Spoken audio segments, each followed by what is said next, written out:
नमस्कार, स्वदेश न्यूज देख रहे हैं आप। मैं हूं आपके साथ ऋषभ सोनी और लेकर आया हूं स्वदेश न्यूज का प्राइम टाइम शो एजेंडा। और एजेंडा में आज हम एक ऐसे शख्सियत की बात करेंगे जिन्होंने चाय की दुकान से लेकर विश्व मंच तक का सफर तय किया।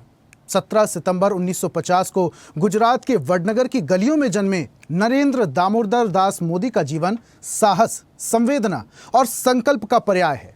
17 सितंबर को जब वो 75 साल के हो रहे हैं, तब उनकी जीवन यात्रा हमें बताती है कि कैसे एक साधारण परिवार का बच्चा अपने सपनों को पूरा करने के लिए असाधारण रास्ते पर चल पड़ा।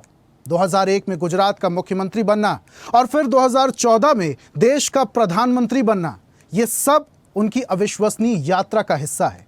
उनके 11 साल के कार्यकाल में भारत ने कई ऐतिहासिक बदलाव देखे। जनधन योजना, स्वच्छ भारत अभियान, मेक इन इंडिया और डिजिटल इंडिया जैसी पहलों ने देश की तस्वीर बदल दी। तो चलिए आज उनके जन्मदिन के मौके पर हम देखते हैं उनके जीवन की वो अनसुनी कहानियां जो हर भारतीय को प्रेरित करती हैं और जानते हैं अनसुने किस्से। नरेंद्र दामोदर दास मोदी, ईश्वर की शपथ लेता हूं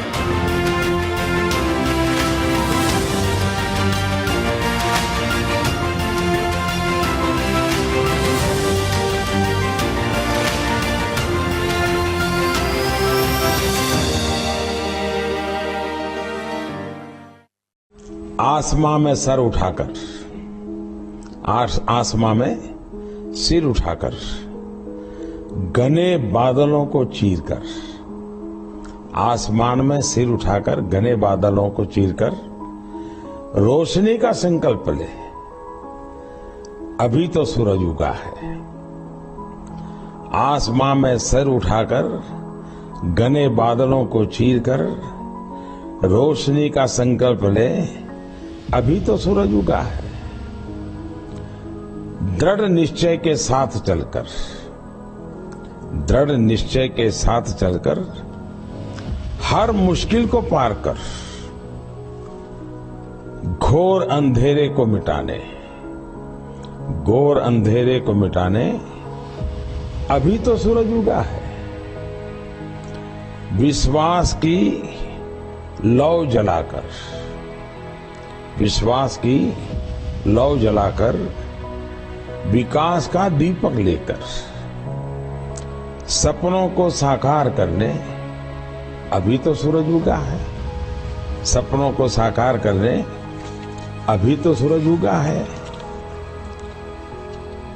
न अपना न पराया, न अपना न पराया, न मेरा न तेरा, सबका तेज बनकर, सबका तेज बनकर अभी तो सूरज उगा है, अभी तो सूरज उगा है। आग को समेटते,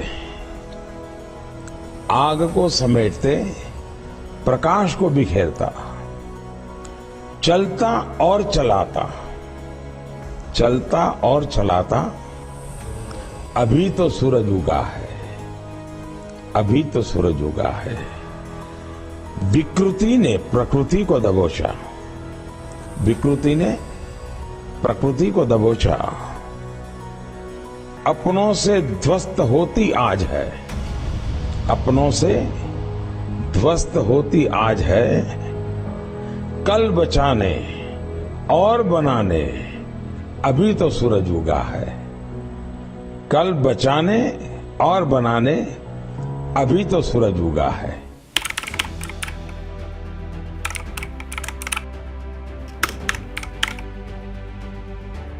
26 मई 2014, यही वो तारीख थी जब राष्ट्रपति भवन के प्रांगण में नया इतिहास लिखा जा रहा था। करोड़ों भारतीयों की उम्मीदों और सपनों के प्रतीक नरेंद्र दामोदर दास मोदी भारत के प्रधानमंत्री के रूप में शपथ ले रहे थे। मैं नरेंद्र दामोदर दास मोदी, ईश्वर की शपथ लेता हूं। वो सिर्फ एक शपथ नहीं थी, बल्कि एक युग परिवर्तन की शुरुआत थी, जहां जनता ने एक निर्णायक और विकासोन्मुखी नेतृत्व को चुना था। उसके बाद भारत में जो परिवर्तन आया वो आपको आगे बताएंगे। उससे पहले डालते हैं एक नजर नरेंद्र दामोदर दास मोदी जी के बचपन से लेकर भारत के प्रधानमंत्री बनने तक के सफर पर एक नजर। 17 सितंबर 1950, यही वो तारीख थी जब गुजरात के वडनगर में स्वतंत्र भारत की नई सुबह में भारत के करिश्माई नेता नरेंद्र दामोदर दास मोदी का जन्म हुआ। वे हीराबा और दामोदर दास मोदी की तीसरी संतान हैं। साधारण और संघर्षशील परिवार का ये बेटा बचपन से ही अलग सोच रखता था। 40 बाय 12 फीट के छोटे से मकान में पला बढ़ा ये बालक अपने परिवार की मदद के लिए चाय की दुकान पर भी काम करता था और पढ़ाई में भी अव्वल रहता था। 17 सितंबर 2025 को नरेंद्र मोदी अपने 75 वर्ष पूर्ण कर रहे हैं। पूरे देश में भारतीय जनता पार्टी अपने सुप्रीम लीडर का जन्मदिन धूमधाम से मना रही है। नरेंद्र मोदी के बालपन के कई प्रेरणादायक किस्से और घटनाएं हैं। वे बचपन से ही मेहनती और जिज्ञासु थे। किताबों और सामाजिक बहसों में उनकी खास रुचि थी। मैन वर्सेस वाइल्ड शो में उन्होंने बताया था कि एक बार तालाब में तैरते हुए उन्हें मगरमच्छ का बच्चा मिला, जिसे वे घर ले आए। माँ ने समझाया ये पाप है और उसी पल उन्होंने बच्चा वापस तालाब में छोड़ दिया। ये सिर्फ एक घटना नहीं थी, बल्कि जीवन भर के लिए करुणा और जिम्मेदारी का सबक था। 17 साल की उम्र में मोदी घर छोड़कर भारत की यात्राओं पर निकल पड़े। वे भारत की विविध संस्कृतियों को समझना चाहते थे। स्वामी विवेकानंद के विचारों ने उनमें राष्ट्र सेवा और अध्यात्म की गहरी नींव डाली। लौटकर उन्होंने राष्ट्रीय स्वयंसेवक संघ से जुड़कर अपना जीवन समाज सेवा में लगा दिया। 1972 में अहमदाबाद में संघ का प्रचारक बनना नरेंद्र मोदी के जीवन की नई शुरुआत थी। सुबह 5 बजे उठना, देर रात तक काम करना, ये दिनचर्या उनके जीवन का हिस्सा बन गई। आपातकाल के दौरान लोकतंत्र की रक्षा के आंदोलन में उनका योगदान उनकी सोच को और दृढ़ बना गया। 1987 में नरेंद्र मोदी भारतीय जनता पार्टी के महासचिव बने। अहमदाबाद नगर निगम चुनावों में उन्होंने पार्टी को पहली जीत दिलाई। 1990 और 1995 के चुनावों में संगठन कौशल से पार्टी को मजबूती मिली। यही वे दिन थे जब राजनीति में उनका कद बढ़ रहा था। 7 अक्टूबर 2001 यही वो साल था जब नरेंद्र मोदी ने राजकाज की बागडोर संभाली। बिना विधायक बने ही उन्हें गुजरात का मुख्यमंत्री बनाया गया। उसके बाद फरवरी 2002 में राजकोट से जीतकर वे विधायक बने। 2014 तक मुख्यमंत्री रहते हुए उन्होंने सुशासन और विकास का नया गुजरात मॉडल पेश किया, जिसने पूरे देश का ध्यान खींचा। प्रधानमंत्री पद तक की यात्रा। वो तारीख थी 31 सितंबर, साल था 2013, जब भारतीय राजनीति का वो ऐतिहासिक पल आया। देश की सबसे बड़ी पार्टी ने एक नए नेतृत्व को आगे बढ़ाने का फैसला किया। दिल्ली बीजेपी मुख्यालय में पार्टी संसदीय बोर्ड की बैठक चल रही थी। माहौल गंभीर था। देश भर के कार्यकर्ताओं की निगाहें एक बड़े फैसले पर टिकी थी। बैठक में अध्यक्ष राजनाथ सिंह ने मंच से ऐलान किया, भारतीय जनता पार्टी 2014 के लोकसभा चुनावों के लिए गुजरात के मुख्यमंत्री नरेंद्र मोदी को प्रधानमंत्री पद का उम्मीदवार घोषित करती है। And decided that Sri Narendra Modi will be our prime ministerial candidate for the coming Lok Sabha election. पूरे संसदीय बोर्ड की तरफ से मैं श्री नरेंद्र भाई को हार्दिक बधाई देता हूं, उनको अपनी शुभकामनाएं देता हूं और हम लोग पूरी तरह से आश्वस्त हैं कि जनता का समर्थन भारतीय जनता पार्टी को आगामी लोकसभा चुनाव में प्राप्त होगा और अगली सरकार भारतीय जनता पार्टी की इस देश में बनेगी। घोषणा होते ही कार्यकर्ताओं के बीच खुशी की लहर दौड़ गई। मोदी मोदी के नारों से परिसर गूंज उठा। मंच पर वरिष्ठ नेताओं ने नरेंद्र मोदी को बधाई दी। इस ऐतिहासिक क्षण ने न केवल भारतीय राजनीति की दिशा बदल दी, बल्कि देश में नई उम्मीद की किरण भी जगाई। यही वो दिन था जब एक राज्य के मुख्यमंत्री से आगे बढ़कर नरेंद्र मोदी राष्ट्रीय नेतृत्व के केंद्र में आ गए और 2014 में उन्होंने इस विश्वास को प्रचंड बहुमत में बदल दिया।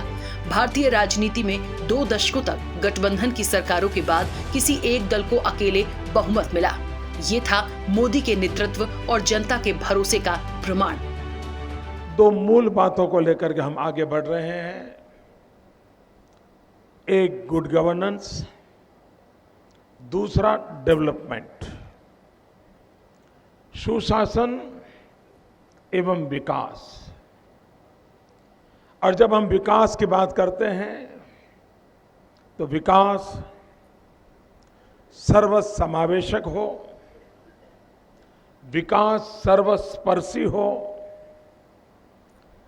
विकास सार्वदेशिक हो, विकास सर्वप्रिय हो उसी प्रकार से जब हम गुड गवर्नेंस की बात करते हैं तो गुड गवर्नेंस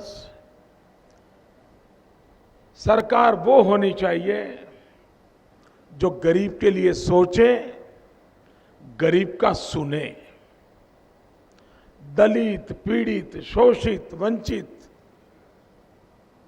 उनके लिए सरकार ही एकमात्र सहारा होती है।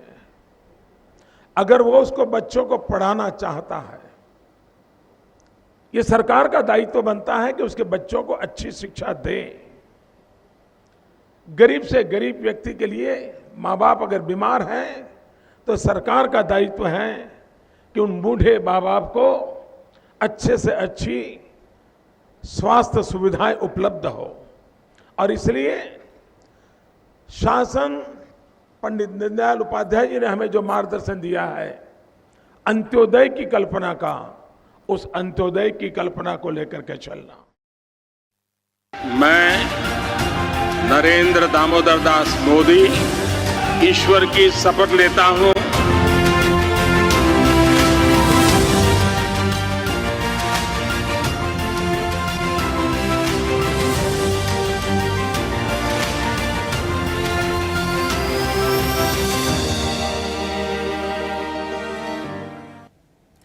तो नरेंद्र मोदी जी का सफर काफी लंबा था लेकिन अद्भुत भी रहा। अब चूंकि उनका जन्मदिन आ रहा है, इसको लेकर बीजेपी पार्टी पूरी तरह तैयारी से पूरे देश भर में उत्साह के साथ इसे मनाने के लिए तैयारी कर रही है। लेकिन इस पर आज हम चर्चा भी करेंगे कि किस तरीके से उनका राजनीतिक सफर शुरू हुआ और कैसा हो रहा है। इस पर हमारे साथ कुछ मेहमान जुड़ रहे हैं, उनका परिचय आपसे करवा देते हैं। वरिष्ठ पत्रकार हैं डॉक्टर कुमार राकेश जी। राकेश जी, बहुत स्वागत आपका। और पूर्व डीजी आईआईएमसी के प्रोफेसर संजय द्विवेदी जी हमारे साथ हैं। संजय जी, आपका भी बहुत स्वागत करता हूं। कवि हैं हमारे साथ मनीष बादल जी। मनीष जी, बहुत स्वागत आपका। और आरएसएस विचारक हैं दिनेश उपाध्याय जी। दिनेश जी, आपका भी बहुत स्वागत। और स्वदेश न्यूज़ के channel head RP Srivastava ji हैं। सर, आपका भी बहुत बहुत स्वागत। और चर्चा की शुरुआत आरपी साहब मैं आपसे ही करूंगा। एक साधारण से घर में जन्मा हुआ लड़का जिसको घर वाले नरिया कहते थे, असाधारण लड़का। कभी घर वालों ने नहीं सोचा होगा कि बड़े होकर ये गुजरात का मुख्यमंत्री बनेगा और आने वाले वक्त में देश का प्रधानमंत्री बनेगा, वो भी एक नहीं 3 बार। प्रधानमंत्री मोदी के कार्यकाल को, उनके काम को, उनकी सक्रियता को, उनकी राजनीतिक दृष्टिकोण को आप कैसे देखते हैं? देखिए ऋषभ, आपने बहुत कुछ प्रधानमंत्री नरेंद्र मोदी जी के बारे में अभी दिखाया भी हमको। और जहाँ तक अपना मानना है कि 2014 के बाद जो एक नई दिशा राजनीति को मिली है, हमको लगता है उसका श्रेय नरेंद्र मोदी जी को जाता है। और इसलिए भी जाता है कि आपने देखा होगा कि विकसित भारत का जो संकल्प है, एक दिशा देने का काम, दिशा कब होता है? जब आदमी कोई एक नया विजन लेके चलता है। हमें लगता है कि प्रधानमंत्री जी जिस तरह से जो उनके बारे में, अतीत के बारे में आपने बताया, किस संघर्षों के साथ यहाँ तक पहुँचे, और उसके बाद एक के बाद एक किस तरह से वो जो है सफलता की सीढ़ियाँ पार करते गए। गुजरात के मुख्यमंत्री रहे, गुजरात मॉडल पेश किया, और उसके बाद भारत के प्रधानमंत्री हैं। इन 11 सालों में आप देखिए भारत की जो परिस्थितियां हैं, जो चीज़ें हैं, जिस तरह से उन्होंने ग्रास रूट लेवल पर काम शुरू किया देश के लिए, हमको लगता है कि इसके आने वाले दिनों में बहुत ही बेहतर परिणाम होंगे। और देश को इस बात की ज़रूरत भी थी। हमें लगता है कि उन्होंने गाँव से लेकर के और कई क्षेत्रों में, आप देखिए एक तरह से आप ये समझ लीजिए कि जो निचले स्तर के थे लोग हैं, उनको एक बेहतर सुविधा उपलब्ध कराना। इसके अलावा आपने देखा होगा स्वच्छता जैसा कार्यक्रम करना। कुछ ऐसे मिशन जो उन्होंने सांस्कृतिक, आध्यात्मिक और सामाजिक हर क्षेत्र में एक तरह से देश में विस्तार किया। साथ ही साथ वैश्विक पटल पर भी मोदी जी ने एक अमिट छाप छोड़ी हुई है। आज दुनिया के लोग देखते हैं और उनकी तरफ भी देखते हैं, ग्लोबल लीडर के रूप में देखते हैं, तो ये उनकी उपलब्धि है। और जहाँ तक नए युग की शुरुआत की बात है, इसके पहले आपने देखा होगा कि हमारे प्रधानमंत्री जवाहरलाल नेहरू जी थे, जिन्होंने आधुनिक भारत का निर्माता कहा जाता है। लेकिन आधुनिक भारत को आधुनिकतम ले जाने और नए युग में प्रवेश कराने का अगर कोई काम शुरू हुआ है तो माननीय प्रधानमंत्री नरेंद्र मोदी जी के माध्यम से हुआ। ठीक है, वापस आता हूँ आपके पास। वरिष्ठ पत्रकार भी हमारे साथ। राकेश जी का मैं रुख कर लेता हूँ। राकेश जी, प्रधानमंत्री मोदी से जब कुछ पत्रकारों ने पूछा कि आप इतने कम समय में सोते हैं, काफी कम नींद लेते हैं, इतने सक्रिय कैसे रहते हैं, प्रधानमंत्री मोदी की सक्रियता न सिर्फ देश बल्कि विश्व पटल की राजनीति में भी अलग तरीके की मिसाल पेश करती है। एक वरिष्ठ पत्रकार होने के नाते पत्रकारिता के चश्मे से आप उनके राजनीतिक सफर को कैसे देखते हैं? राकेश जी। मेरे सवाल है ऋषभ जी। जी जी जी राकेश जी। नहीं, यहाँ बात पत्रकारिता के चश्मे से नहीं है। यहाँ पे एक देश के नागरिक होने के नाते, एक संवेदनशील नागरिक होने के नाते, और उनको मैंने करीब 1991 से काफी नजदीक से देखा है, समझा है और जानने की कोशिश की है। व्यक्ति सदियों में, वर्षों में ऐसा व्यक्ति इस धरती पे जन्म लेता है। वे ऐसे प्रखर व्यक्तित्व हैं, ऐसे अद्भुत व्यक्तित्व हैं जिनका विश्व आज अनुकरण कर रहा है। पिछले 7-8 वर्षों में देखिए, एक मॉर्निंग स्टार जो एजेंसी है वो अमेरिका की है, लेकिन ईमानदार रेटिंग करते हुए 71% एक्सेप्टेंस है नरेंद्र भाई मोदी का। और इन ऑल मैनर्स जितने नैरेटिव बनाने वाले, फेक नैरेटिव बनाने वाले, विकास के मामले पे, धर्म के मामले पे, अनुशासन के नाम पे देश को नीचे दिखा, सबके नैरेटिव फेल हो गए नरेंद्र भाई मोदी के सबका साथ सबका विकास के नैरेटिव पे। एक नैरेटिव गढ़ा गया कि भाजपा आ जाएगी, मुसलमानों को खा जाएगी, मुसलमान बर्बाद हो जाएंगे, और वही परसेंटेज 2014 नहीं, 2002 से लेके आज तक 24 साल तक लगातार सत्ता की राजनीति पे आसीन रहने वाला निष्कलंक, निष्कपट, देश के विकास के लिए समर्पित ऐसा व्यक्तित्व जहां से इस बात को समझ में आती है, उस बात को समझने की बात है कि वो व्यक्तित्व जो कि अभी विश्व को नेतृत्व देने की बात मैं कर रहा हूँ, देश की बात नहीं हो रही यहाँ पे। तो उन्होंने जो दिया है देश को दे रहे हैं और विश्व को दे रहे हैं, और विश्व के कई देश, कोरोना, एक पोलियो की बात होती थी, 10 साल, 15 साल, 20 साल का अभियान चला जा रहा है, लेकिन क्या होता था? अभी मुश्किल से 0.1% होगा देश में, वो भी मात्र 10-11 वर्षों में खत्म हो गया, करीब पोलियो उन्मूलन हो गया। लेकिन कोरोना में हमने साफ अपना तो इलाज किया ही, अपने को हमने निरोग बनाने में कोई कसर नहीं छोड़ी, 100 देशों को भी निरोग बनाया। तभी तो पापा नुगुनिया का प्रीमियर पैर छूकर के आशीर्वाद लेता है, वह ऑस्ट्रेलिया का प्रीमियर जो बोलता है, यस बॉस बोलता है, बाइडेन पीछे से आके बात करते हैं, अमेरिका के राष्ट्रपति, yes Modi I am here. तो ऐसे जितने नैरेटिव, नए नैरेटिव बने हैं, ये उनके व्यक्तित्व, उनके कृतित्व और उनकी अद्भुत नेतृत्व क्षमता का प्रतिफल है। अभी जिस तरह से अमेरिका ने भारत के कानून में कोशिश की, शांत, सुशील, सौम्य, एक भी कमेंट पिछले 4 महीनों में नहीं सुना होगा। जो गीता का श्लोक है, कर्मण्येवाधिकारस्तु मा फलेषु कदाचन, कर्म करते जाना, फल की इच्छा नहीं करना, लेकिन अल्टीमेटली जब आप कर्म करेंगे तो फल मिलेगा, और फल मिल रहा है। और जब जरूरत पड़ी राष्ट्र की, वहाँ चीन क्या या दूसरे क्या, रूस क्या, हम वहाँ पे खड़े हैं, सीना तान के खड़े हैं, 56 इंच का डबल हो जाए 112 इंच के साथ खड़े हैं। दुश्मन, विरोधी कुछ भी बोले, वो ऐसे पत्थर हैं, ऐसे शिलालेख हैं जो कि वर्षों में, सदियों में ऐसा व्यक्तित्व जन्म लेता है इस धरती पे। और जो मेरा अपना विश्लेषण है, आगे भी रहेंगे एक ऐसा नेता, ऐसा जिसका परिवार का एक व्यक्ति आदमी पेट्रोल पंप पे काम कर रहा है, कोई राशन कार्ड का दुकान खोला हुआ, विश्व का एक नेता बता दीजिए, एक ऐसा नेता जिसके अकाउंट में पैसे नहीं है, जो है तो उनका देख के लगता है कि प्रधानमंत्री है क्या। एक ऐसा नेता जिसका कोई मकान नहीं है, एक आदमी एक एमएलए बन जाता है, 5 साल में उसकी दिशा दशा सब बदल जाती है। और एक लोगों ने बोला कि हवाई चप्पल वाले को हवाई जहाज पर चलाएंगे, भाई वो लोग तो हवाई जहाज नहीं चले, वो खुद ही हवाई जहाज चढ़ गए। इनका देखिए, जिस भी फैक्टर पे तुलना करेंगे, जो भी विरोध करते हैं उनको मुंह की खानी पड़ती है। तो ये है नरेंद्र मोदी, सबके साथ, सबके विकास के साथ देश को एक विश्व गुरु के पूरे उस शिखर पर ले जाने वाले, एक अपने अद्भुत शैली में सबको साथ लेते हुए, देश में तो देश में, विदेशों में भी, लेकिन फिर भी जो सोरोस के मैनेजर हैं, या जो भी देश को तोड़ने वाले हैं, जो देश को, उनको भी जवाब मिल रहा है, वहां भी मुस्कुरा करके, वहां भी कोई गुस्से से नहीं, तन से नहीं, मैं इंग्लैंड में था जब एक बार प्रसून जोशी कंडक्ट कर रहे थे, उन्होंने कहा कि भाई आप इतना विरोध के बाद मुस्कुराते रहते हैं। आपने कहा कि सोते हैं 2 घंटे 3 घंटे, हालांकि उनके पिछले 4-5 वर्षों से रूटीन पूरा बदलाव हुआ है। 6 घंटे से 7 घंटे 8 घंटे उम्र और स्वास्थ्य के हिसाब से वह स्वस्थ हैं, लेकिन एक रूटीन मेंटेन होना चाहिए। पहले वो 4 घंटे 5 घंटे सोते थे, लेकिन अब उन्होंने कहा तो बोले कि मेरी ऊर्जा का जो फल है 1 किलो 2 किलो 5 किलो गालियां जो खाता हूँ उससे मुझे ऊर्जा मिलती है। मतलब पूरा वेम्बली स्टेडियम यही उनकी व्यक्तित्व की छाप है राकेश जी, जो पूरे विश्व पटल पर दिखाई देती है और सुनाई भी देती है उनकी आवाज, उनकी गूंज। आऊंगा वापस से आपके पास। हमारे साथ प्रोफेसर संजय भी जुड़े हुए हैं, उनका रुख कर लेते हैं। संजय साहब, आपसे समझना चाहेंगे, प्रधानमंत्री मोदी युवाओं को लेकर अक्सर संदेश देते रहते हैं, हर बार शिक्षा पर जोर देते हैं, स्वच्छता की वो बात करते हैं, एक पेड़ माँ के नाम की वो बात करते हैं।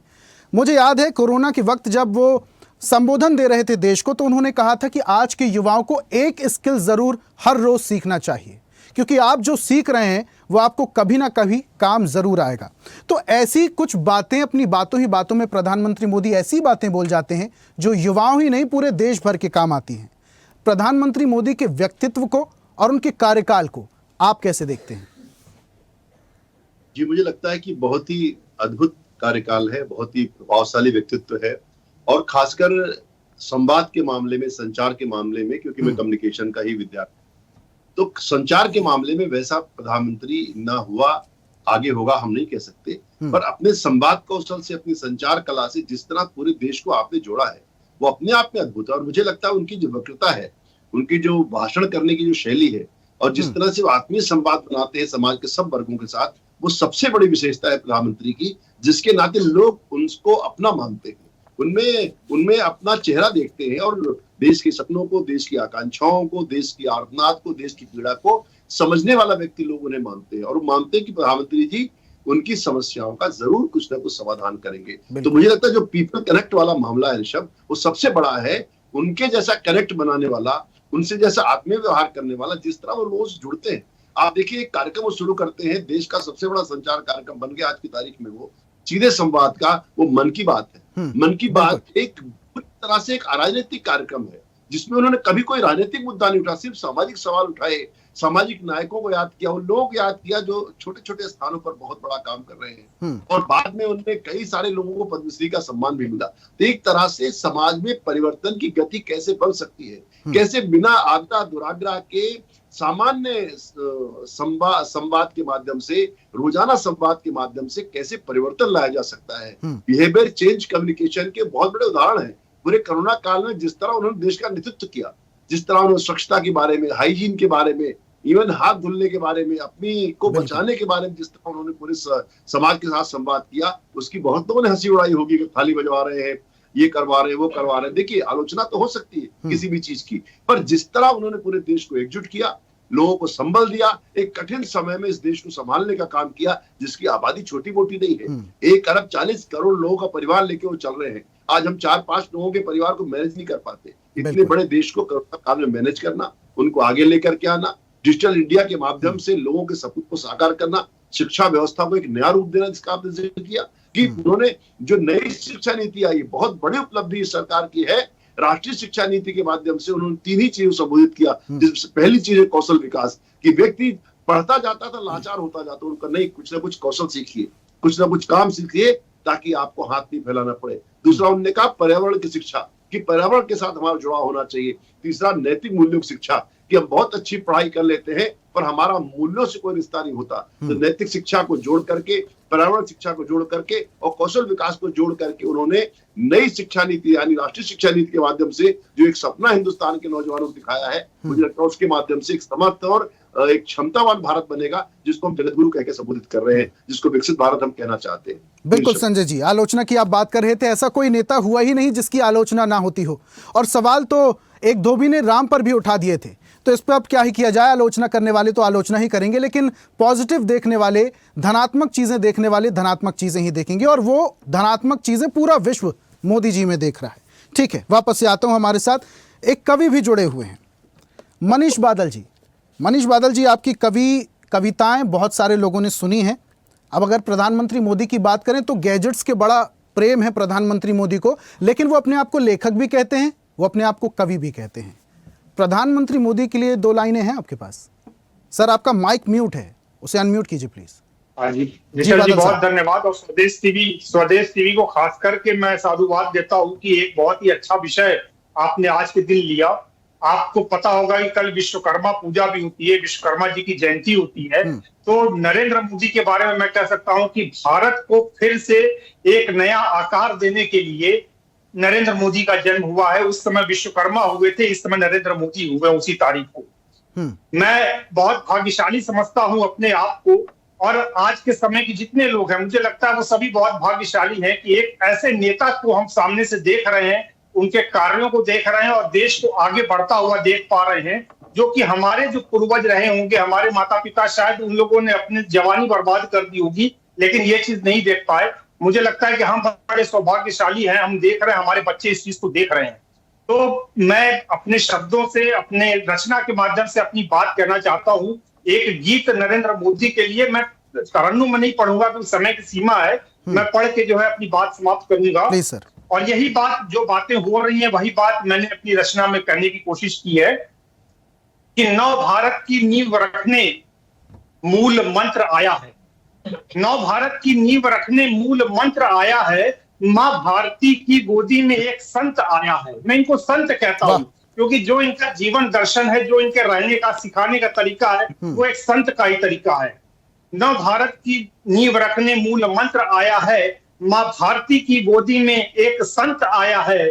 स्वयं को भारत वर्ष का वो प्रधान सेवक कहता है भारत माँ के ही दिल में वो रहता है।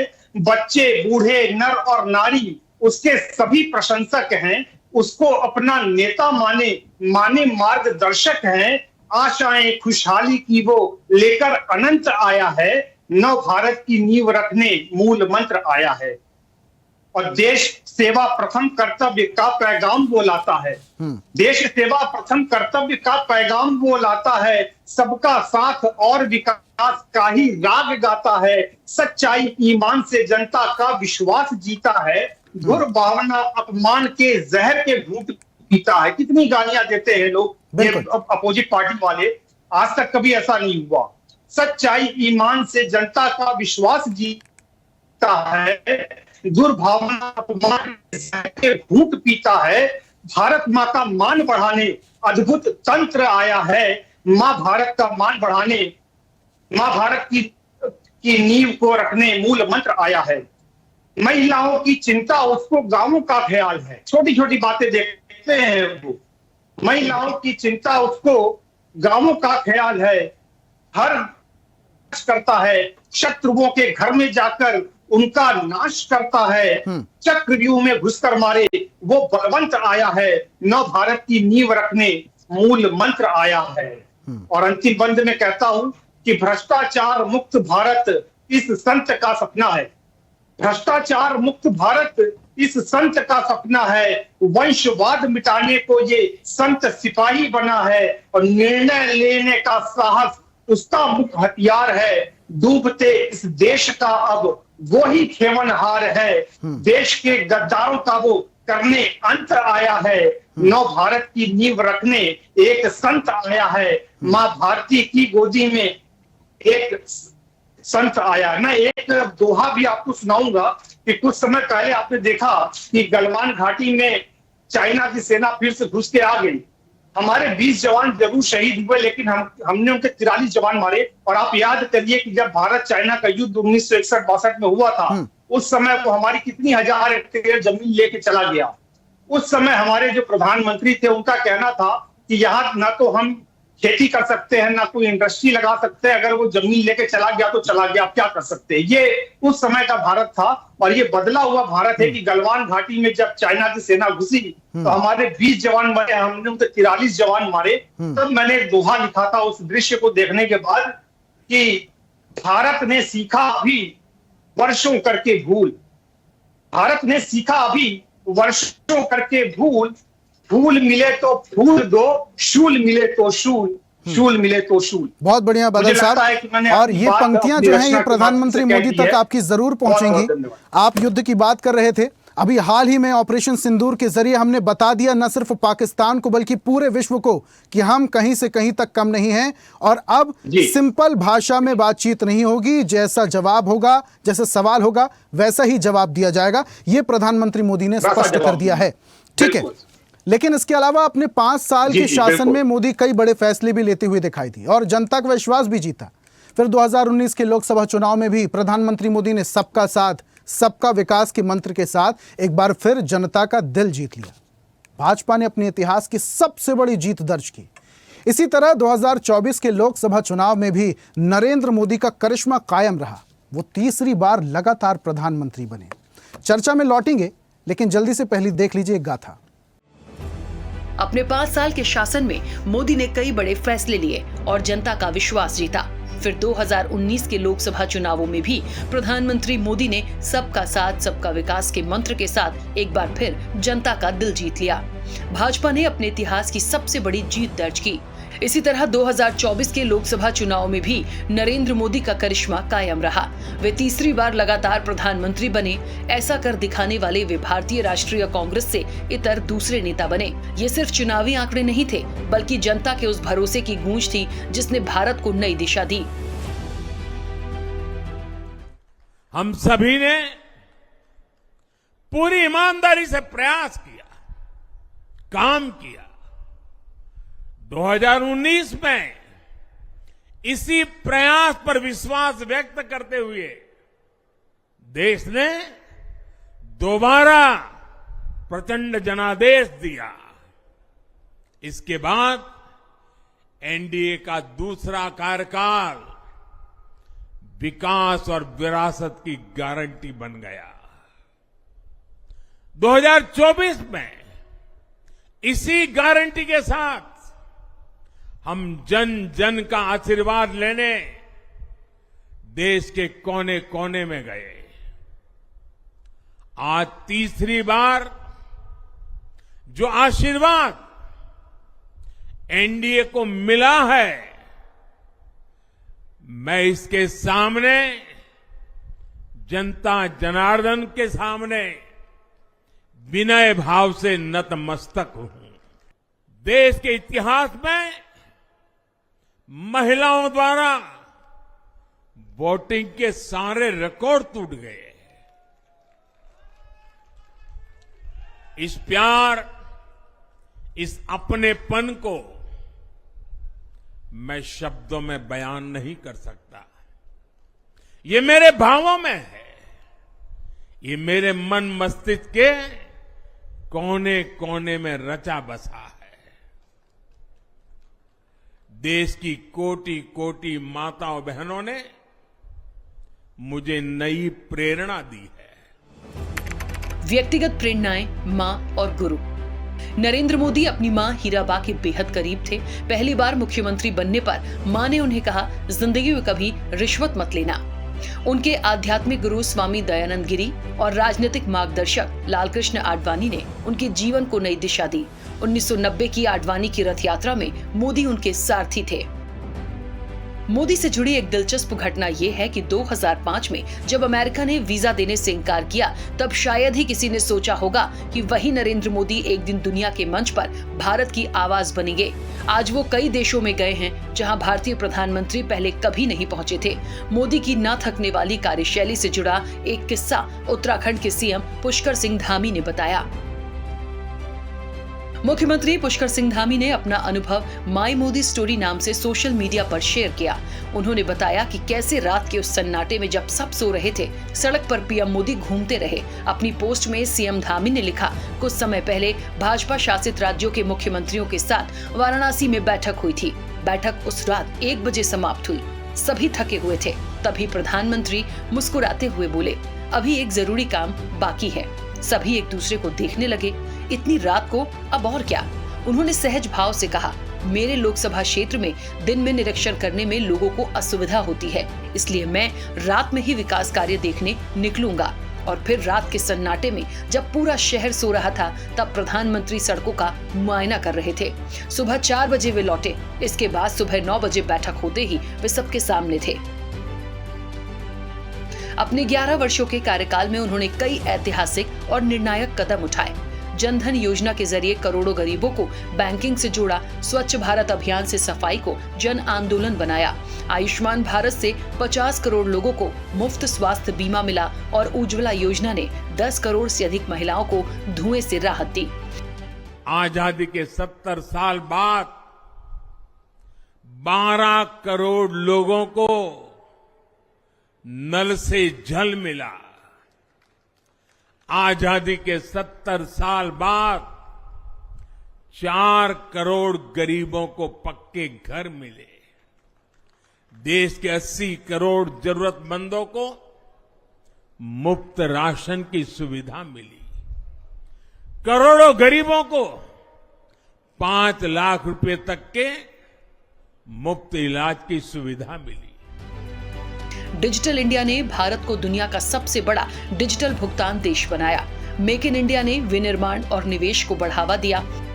बीते 10 वर्षों में आपने देखा है, हमने मेडिकल कॉलेज की संख्या 2 गुनी की है, एम्स की संख्या 3 गुनी की है, स्वरोजगार और स्टार्टअप में ऐतिहासिक बढ़ोतरी हुई है। हमने भारत को दुनिया का दूसरा सबसे बड़ा मोबाइल मैन्युफैक्चर बनाया है। अब इलेक्ट्रॉनिक्स, सेमीकंडक्टर और ऐसे नए सेक्टर्स में और तेजी से काम किया जाएगा। हमने देश के डिफेंस प्रोडक्शन और एक्सपोर्ट को बढ़ाने का प्रयास किया है। हम तब तक नहीं रुकेंगे जब तक देश का डिफेंस सेक्टर आत्मनिर्भर नहीं बन जाता। 3 तलाक पर प्रतिबंध ने मुस्लिम महिलाओं के अधिकार मजबूत किए। कोविड-19 महामारी के समय देशव्यापी मुफ्त टीकाकरण अभियान चलाकर और जम्मू कश्मीर से अनुच्छेद 370 हटाकर नया इतिहास रचा। आर्टिकल 370 और 35A ने जम्मू कश्मीर को अलगाववाद, आतंकवाद, परिवारवाद और व्यवस्थाओं में बड़े पैमाने पर फैले भ्रष्टाचार के अलावा कुछ नहीं दिया। देश के अन्य राज्यों में बच्चों को शिक्षा का अधिकार है, लेकिन जम्मू कश्मीर के बच्चे इससे वंचित थे। देश के अन्य राज्यों में बेटियों को जो सारे हक मिलते हैं, वो सारे हक जम्मू कश्मीर की बेटियों को नहीं मिलते। देश के अन्य राज्यों में सफाई कर्मचारियों के लिए सफाई कर्मचारी एक्ट लागू है, लेकिन जम्मू कश्मीर के सफाई कर्मचारी इससे वंचित थे, उनको यह हक नहीं दिया गया। इन पहलों ने भारत को 11वीं सबसे बड़ी अर्थव्यवस्था से चौथे पायदान पर पहुंचाया। जल जीवन मिशन, डीबीटी और महिला सशक्तिकरण जैसे कदमों से लाखों लोगों के जीवन में ठोस बदलाव आया। आज 11 साल बाद मोदी सरकार को संकल्प, साधना और समर्पण का स्वर्णिम काल कहा जा रहा है। एक ऐसा कालखंड जिसने विकसित भारत की नींव रखी। साथियों, पिछले 10 साल में देश ने बहुत बड़े फैसले लिए हैं। राष्ट्र प्रथम की भावना हमें असामान्य लक्ष्य हासिल करने का हौसला देती है। ये हम में कुछ कर गुजरने की इच्छा शक्ति उत्पन्न करती है। हमने दुनिया की सबसे बड़ी जन कल्याणकारी योजनाएं चलाई। आजादी के 70 साल बाद 12 करोड़ लोगों को नल से जल मिला। आजादी के 70 साल बाद 4 करोड़ गरीबों को पक्के घर मिले। देश के 80 करोड़ जरूरतमंदों को मुफ्त राशन की सुविधा मिली, करोड़ों गरीबों को 5 लाख रुपए तक के मुफ्त इलाज की सुविधा मिली। राष्ट्र प्रथम की इसी भावना की वजह से जम्मू कश्मीर से 370 हटी। जीएसटी और आईबीसी जैसे रिफॉर्म हुए, बैंकिंग रिफॉर्म हुए। हमने राष्ट्रहित को हमेशा सबसे आगे रखा।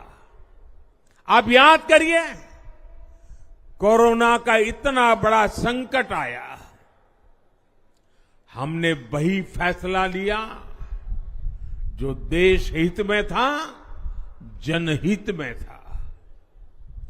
हमने हर दबाव से अलग हटकर कदम उठाया और इसी का नतीजा है आज भारत दुनिया की सबसे तेजी से विकसित होती बड़ी इकोनॉमी है। प्रधानमंत्री नरेंद्र मोदी के नेतृत्व में भारत ने राष्ट्रीय सुरक्षा और आतंकवाद के मुद्दों पर निर्णायक रुख अपनाया। उरी आतंकी हमले के बाद भारतीय सेना ने सर्जिकल स्ट्राइक कर सीमा पार आतंकी ठिकानों को निशाना बनाया। इसके बाद पुलवामा हमले के जवाब में भारतीय वायुसेना ने बालाकोट एयर स्ट्राइक की, जिससे आतंकी ठिकानों को भारी नुकसान पहुंचा। 6 मई की देर रात, 7 मई की सुबह पूरी दुनिया ने इस प्रतिज्ञा को परिणाम में बदलते देखा है। भारत की सेनाओं ने पाकिस्तान में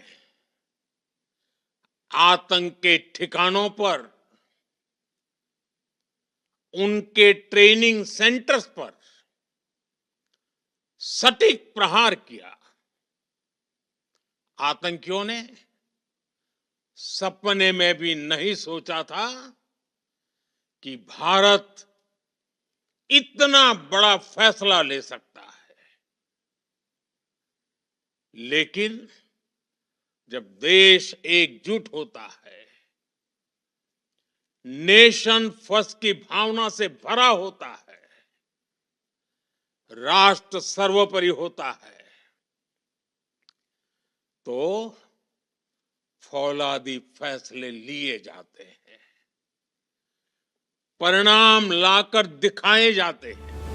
मोदी सरकार ने अपने तीसरे कार्यकाल में भी यही दृढ़ता दिखाई। हाल ही में किया गया ऑपरेशन सिंदूर इसका उदाहरण है, जिसमें भारतीय सेना ने आतंकियों और उनके नेटवर्क के खिलाफ सटीक और तेज कार्रवाई की। इन कदमों ने दुनिया को दिखा दिया कि भारत अब केवल चेतावनी नहीं देता, बल्कि जरूरत पड़ने पर निर्णायक कार्रवाई भी करता है। ऑपरेशन सिंदूर आतंकवाद के खिलाफ भारत की कठोर नीति को दुनिया के सामने एकदम स्पष्ट कर दिया है। हमने दिखा दिया है कि भारतीयों का खून बहाने वाले आतंकियों के लिए कोई भी ठिकाना सुरक्षित नहीं है।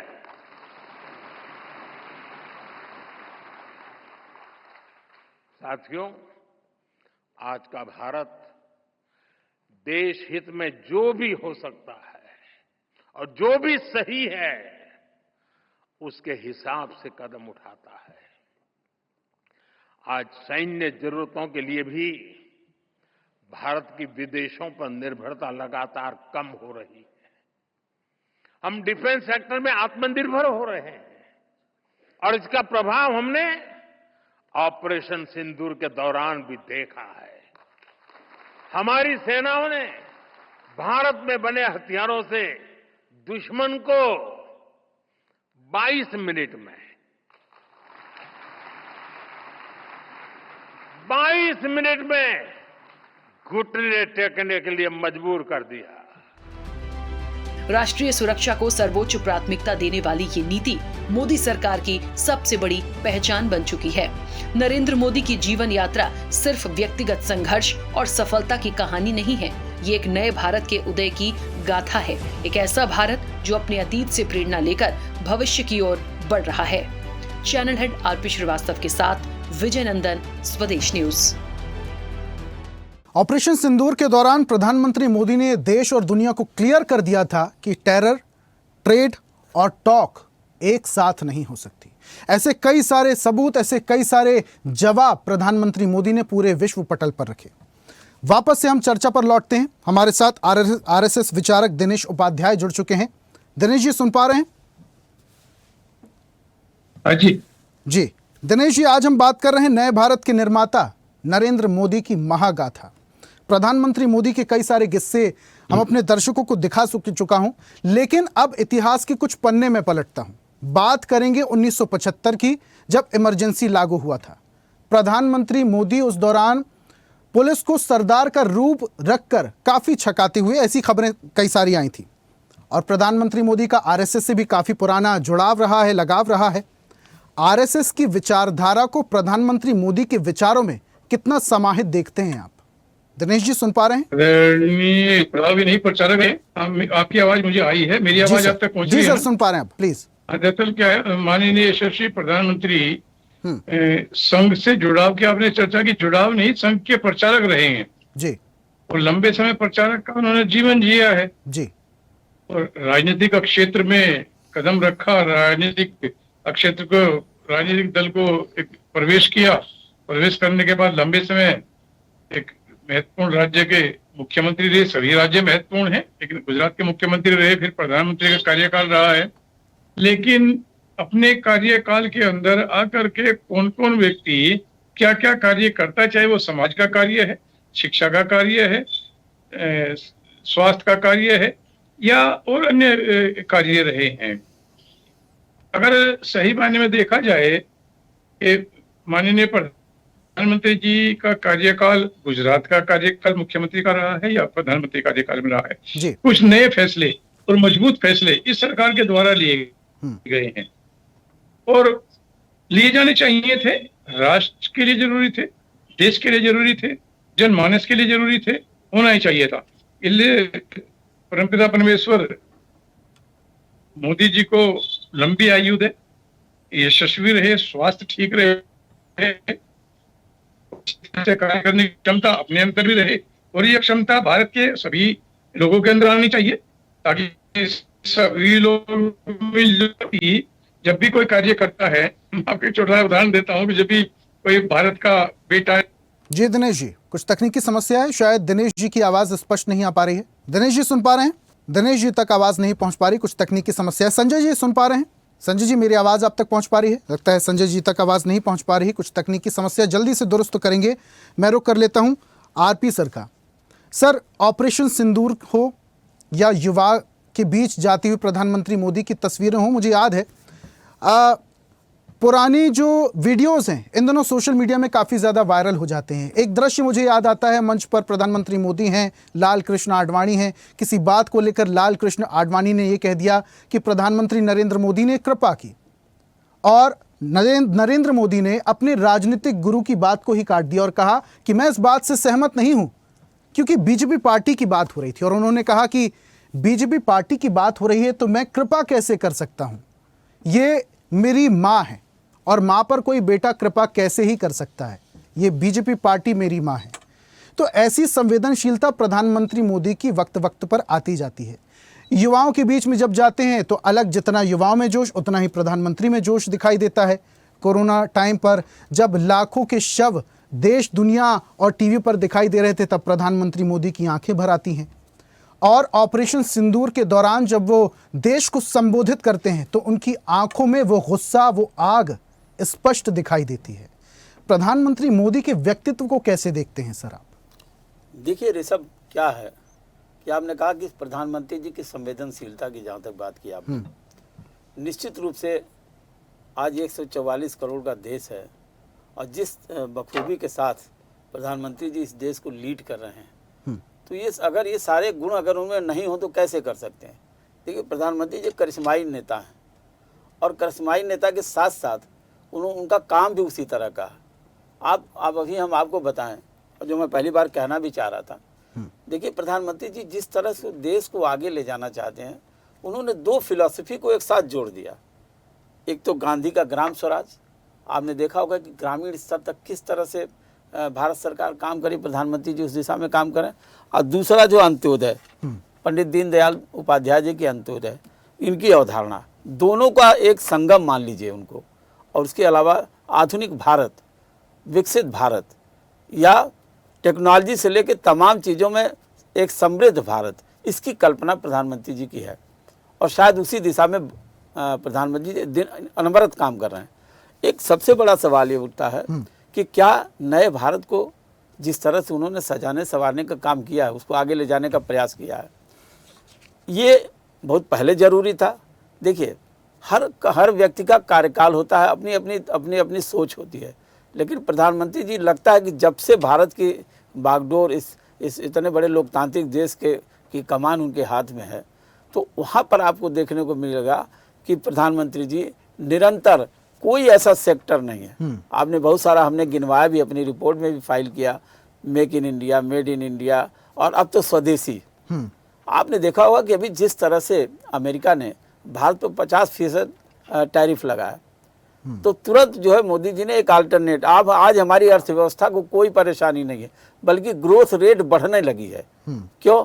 क्योंकि तुरंत इन्होंने एक ऐसी अवधारणा को स्वीकार किया जो मैंने अभी बताया है, उसके सहारे दुनिया के किसी भी देश को चुनौती देने की क्षमता उनकी है। और अक्सर वो देते रहते हैं, चाहे युद्ध का मामला हो, कभी दब के नहीं रहते, या संवेदना का मामला हो, करुणा का मामला हो, तो हमेशा भावुक होते रहते हैं। इस बीच में युवाओं को नसीहत देना, और अभी हमारे एक पैनलिस्ट ने कहा कि मन की बात में वो कभी राजनीतिक बात नहीं ले आते हैं, जमीनी बात करते हैं। तो हमें लगता है कि प्रधानमंत्री जी जिस तरह से उनका जो व्यक्तित्व है, और उनका 75 साल पूरा हो रहा है, तो मुझे लगता है कि ऐसे देश के नायक सालों साल जीवित रहें और देश को एक दिशा देने का काम करें। और इसी तरफ देश आगे भी बढ़ रहा है, उनके नेतृत्व में भी देश आगे बढ़ रहा है। बहुत शुक्रिया आरपी श्रीवास्तव जी हमारे साथ जुड़ने के लिए, चर्चा में शामिल होने के लिए। दिनेश जी आपका भी बहुत शुक्रिया, मनीष जी, संजय जी, कुमार, राकेश जी, आप सभी मेहमानों का हमारे साथ जुड़ने के लिए, चर्चा में शामिल होने के लिए, अपने तर्क रखने के लिए बहुत बहुत धन्यवाद, बहुत बहुत शुक्रिया।